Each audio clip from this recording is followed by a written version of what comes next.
Ki khubor ka Batesi TV. Ka umdi basnyam bat penjaslian. Rupa Premium Meghalaya.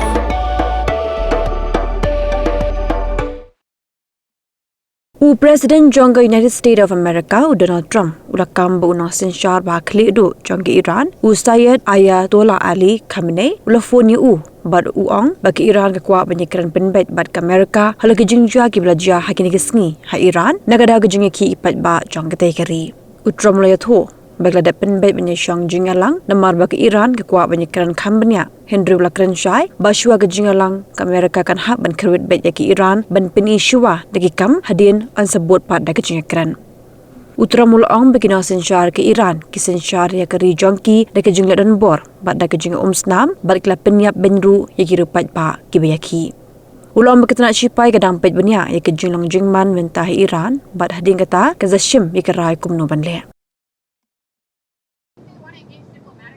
They do. They called yesterday. Iran called to negotiate. Yesterday. The leaders of Iran called. They want to negotiate. I think they're tired of being beat up by the United States. Iran wants to negotiate, yes. We may meet with them. I mean, a meeting is being set up. But we may have to act because of what's happening before the meeting. But a meeting is being set up. Iran called, they want to negotiate. Thank you very much, everybody.